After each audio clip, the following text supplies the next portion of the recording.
নামে রহস্য ঐকনাশময়।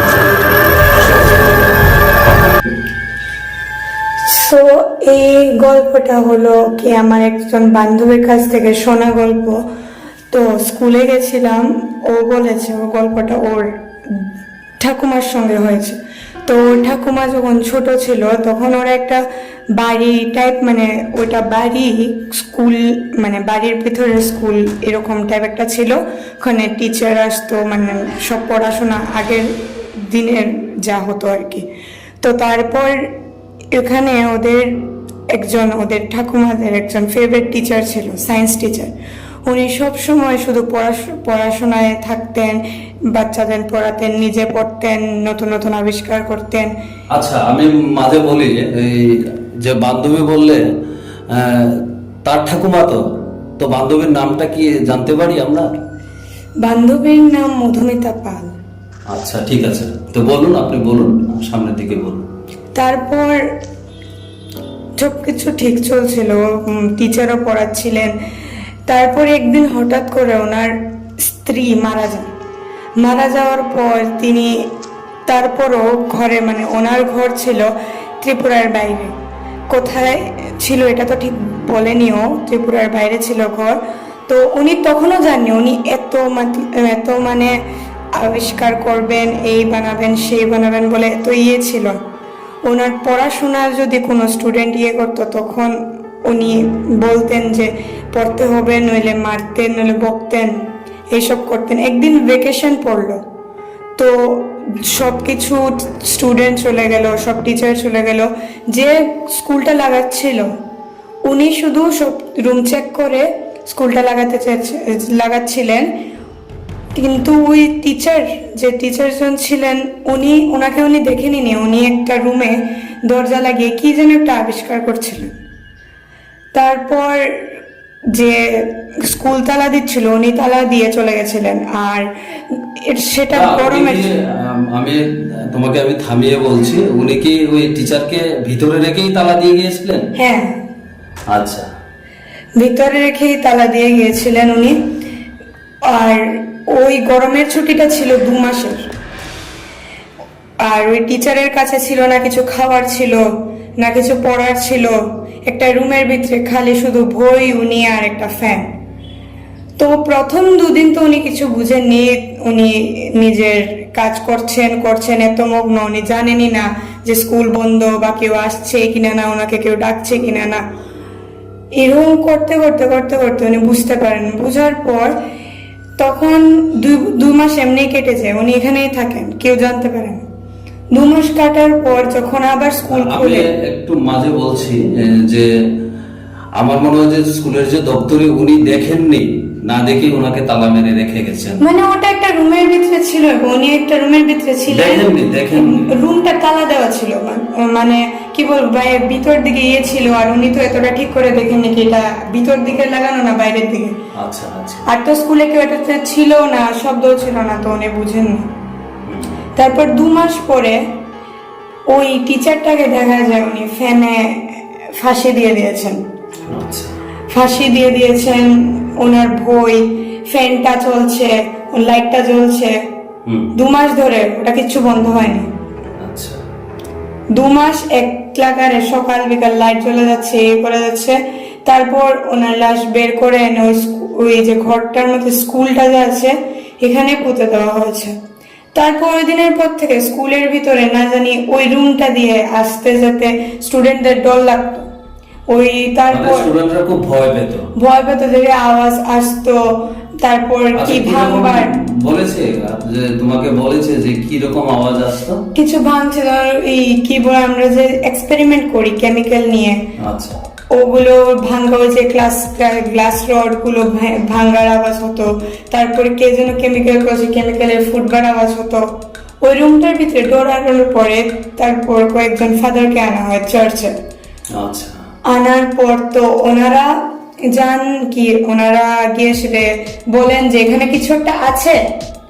আর ওই টিচারটা ছিলেন খ্রিস্টান। তো ফাদারকে আনা হয়, মন্ত্র পাঠ করেন ওরা, করার পর দরজাটা তালা দিয়ে দেওয়া হয়। তারপর কিছুদিন পর ক্লাস 8-এ দুটো ছেলে নতুন অ্যাডমিশন নেয়, ট্রান্সফারে নতুন অ্যাডমিশন নেওয়া হয়। নতুন অ্যাডমিশন নেওয়া হওয়ার পর তো ছেলেটা তো জানতো না এখানে, আর অতটা বলেও নি এত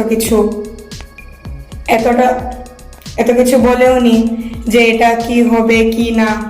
তারপর একদিন বিকালবেলা সব স্টুডেন্ট চলে গেছে, টিচারদের মিটিং চলছিল।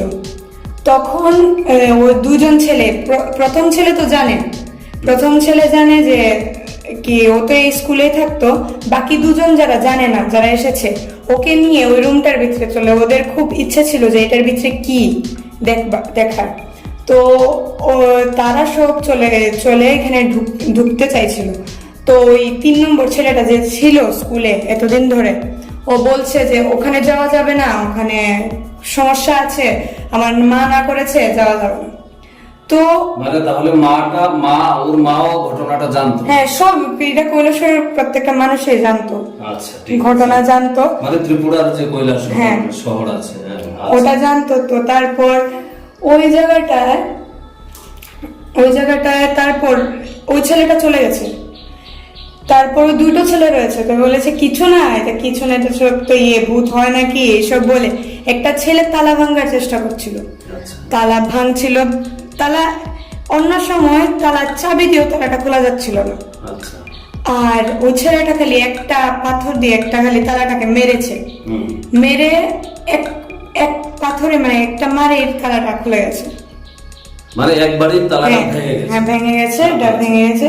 তারপর ও ঢুকে, মানে প্রথম ছেলেটা, মানে দুজন ছেলের মধ্যে দুজন ঢুকে না, প্রথম ছেলেটা ঢোকার পর ও যেই মানে রুমটার ভিতরে ঢোকে, ফটাফট ও বন্ধ করেনি, দরজাটা আপনি বন্ধ হয়ে সিটকায় লেগে যায়, আর বাইরের দিকে তালা লেগে যায়, নিজের থেকে তালা লেগে যায়। আর লগে যে বন্ধুটা ছিল, আমি বলছি কি প্রথম ওরা মানে তালাটা ভেঙেছিল, ভেঙে, কিন্তু ওই ছেলেটা ভেতরে ঢোকার পরেই মানে সিটকিনিটা মানে নিজে লেগে গেছে ভিতর থেকে, না বাইরে তালাটা মানে ভিতর দিকে তালা লেগে গেছে, ভিতর দিকে তালা লেগে গেছে। খুব ইন্টারেস্টিং তো। হ্যাঁ, ভিতর দিকে তালা লাগার পর তো ওই ছেলেটা, আরেকটা ছেলে ঢুকতে ছিল কিন্তু ঢুকেনি। তারপর ও দৌড় দিয়ে গিয়ে সেরে সবকে ডেকে এনেছে। ওখানে আমার বান্ধবীর ঠাকুমা ছিলেন, সবকে ডেকে আনার পর তালা ভাঙা যাচ্ছিল না, মানে তখন বাইরের দিকে যে দরজাটা খুলবে ওটা খোলা যাচ্ছিল না। এটা খুলতে গিয়ে মানে আগে যে একটা নর্মাল এক পাথর মেরে তালাটা খুলে গেছে, এরকম ভিতর দিকে এটা যত মারছে, লোহা দিয়ে মারছে, এটা খুলছিল না, কোনো মতে খুলছিল না। ছেলের কোনো শব্দ না, ছেলের কোনো আওয়াজ না, কোনো কিছুই পাওয়া যাচ্ছিল না। তারপর বহুত কষ্ট করে দরজাটা ভাঙা হলো। ভাঙা হওয়ার পরে দেখা গেল যে ওখানে ছেলেটাই নেই, মানে ছেলেটা গায়েব হয়ে গেছে, পুরো গায়েব হয়ে গেছে, ছেলেটা নেই এখানে। দরজা ভাঙার পরে যা দেখা গেল, লাইটটা এখনো জ্বলছে, 3-4 বছর পরেও লাইটটা এখনো জ্বলছে, ফ্যানটা এখনো চলছে, বইগুলো খোলা, মোমবাতিটা জ্বলছে। আরে মোমবাতিটাও নিবেনি না, এটা আমরা তো জানি যে মোমবাতিটা একটা ছোট মোমবাতি, না এটাও নিবেনি, 1-2 ঘন্টার মধ্যে বন্ধ, কিন্তু ফ্যান চলছে, ওটার উপরে ফ্যান চলছে, কিন্তু তাও নিবেনি। মানে মোমবাতিটা জ্বলছে, মানে এখানে একটা ঐশ্বরিক শক্তি একটা আছে। তারপর ওখান থেকে বাজে একটা স্মেল করছিল, বলছিলাম কি ভৌতিক কোনো কিছু একটা ব্যাপার ছিল সেখানে। তারপর ওই যে মোমবাতিটা জ্বলছে, আমি সেই জন্যই বলছি। আর লাশের যে স্মেলটা ছিল, 2-3 বছর আগে পোতা হয়েছিল ওই রুমটা থেকে, এখনো ওই স্মেলটা যায়নি ওই রুমটাতে। তারপর থেকে ওই ছেলেটাকে আর কোনো দিন পুলিশ রিপোর্ট দেওয়া হলো, সবকিছু এমনি খোঁজা হলো, এমনি কোনো দিন আর আজকে অব্দি ওই ছেলেটাকে পাওয়া যায়নি। তারপর এই ঘটনার পর স্কুল, তারপর সব ডরায় সবকিছু করার পর তারপর তান্ত্রিককে ডাকা হলো। তান্ত্রিককে ডাকা হওয়ার পরে তান্ত্রিক বলেছে স্কুলে থাকা যাবে না, এখন রুমে আছে, আস্তে আস্তে বেরোবে। তো তারপর থেকে স্কুলটা বন্ধ হয়ে গেল, মানে অনেকদিন ধরে স্কুলটা বন্ধ। হ্যাঁ, বন্ধ। স্কুলটা বন্ধ হয়ে গেছে। হ্যাঁ, এখনো আছে স্কুলটা, মানে বাইরের মতো স্কুলটা, এটার মধ্যে কেউ থাকে না, ক্লাস কিছু হয় না এখানে, মানে পুরো জঙ্গল এখনো। আর রাত্রেবেলা ওই সাইডে কেউ আসা যাওয়া করে না। আমরা তো ওই শিখের বুকে আমরা এক অদ্ভুত তার বন্ধুর মুখ থেকে শোনা, তার ঠাম্মা যখন স্কুলে পড়তেন সেই ঘটনাটা আমরা বন্ধুদের জন্য শেয়ার করলাম। বন্ধুরা, আমি বলছি রহস্যময় ত্রিপুরায় আপনারা আরও অনেক গল্প, আপনাদের নিজের জীবনের অভিজ্ঞতার সেই ভৌতিক গল্প আপনারা আমাদের কমেন্ট বক্সে শেয়ার করতে পারেন। আমরা সেই গল্প নিয়ে সামনের দিন আমরা অনেক ভিডিও তৈরি করব। আমরা আপনাদের পাশে আছি, আপনারা আমাদের পাশে থাকবেন। আপনারা বেল আইকনটা বাজিয়ে দিয়ে আমাদের সহযোগিতা করবেন। আপনাদের একটু সহযোগিতা আমাদের চ্যানেলকে অনেক দূর নিয়ে যেতে পারে, সেই আশাটুকু রেখে আমরা সামনের দিন আমাদের যে ভিডিওগুলো আসবে সেই ভিডিওগুলো আপনারা দেখবেন এবং আমাদের পাশে থাকবেন, সেই কথাগুলো বলে আজকে এই ভৌতিক গল্পের আসর এখানেই শেষ করলাম। সকলকে ধন্যবাদ, নমস্কার।